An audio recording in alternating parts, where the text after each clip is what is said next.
That iconic giant apple can mean only one thing to Carroll County residents: Baugher's Orchards. Hi, I'm Sarah Smith, the Times copy editor and travel reporter, and today we're at Baugher's farm in Westminster to pick our own cherries.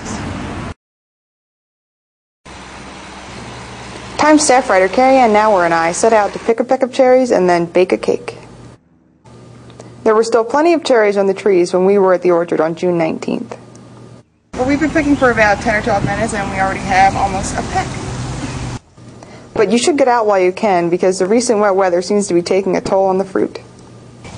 Cherries have a shortened season this year, and some of these seem to be suffering from mold. After paying for our cherries, we went back to Carrie's house for the fun part, baking.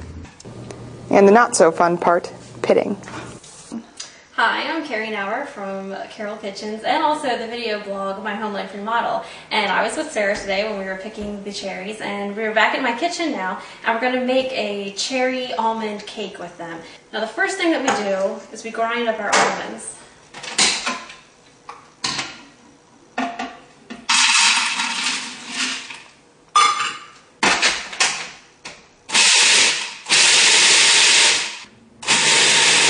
Okay.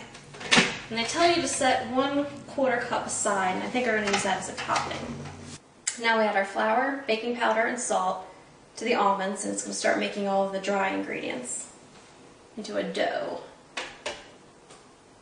1 cup flour, 1 teaspoon of baking powder, and this is 1/2 teaspoon of ground sea salt. I prefer sea salt, and I have my own grinder. I just think you get a lot more flavor. Okay, that looks pretty mixed up. Now we add the butter and the granulated sugar. 1/2 cup of butter. Probably I should cut that up, but I'm risky. And this is 3/4 cup of sugar.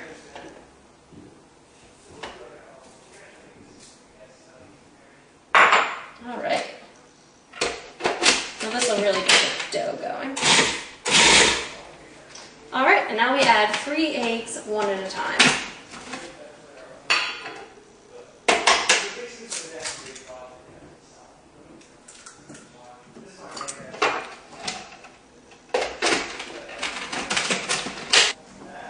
Alright, I just took a break to wash my hands, and now we're going to be adding the flavors.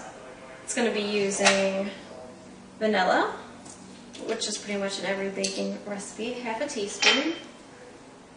And then almond extract. Now, I love almond extract. It's what gives maraschino cherries that great smell, and it really goes well with almonds as well. And we'll be using 1/4 teaspoon of that.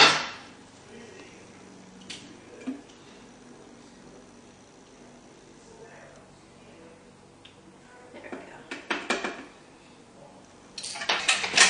Here's our final pulsing.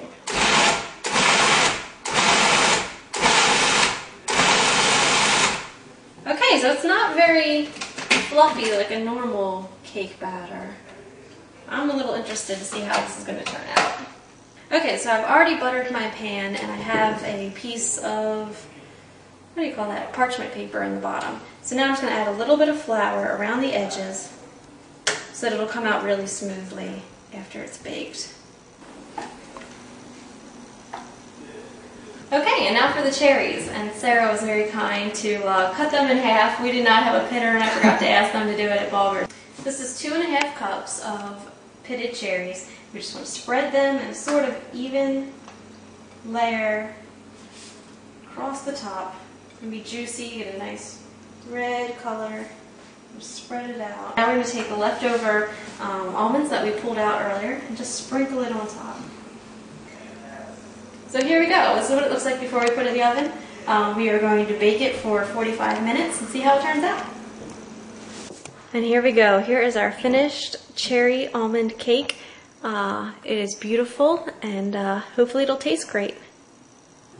I hope you've enjoyed this week's cooking lesson. If you want to print out a copy of the recipe, go to the Carroll County Times website at carrollcountytimes.com, and then look on Carroll Kitchens and look for the headline that talks about cherries. Thanks a lot.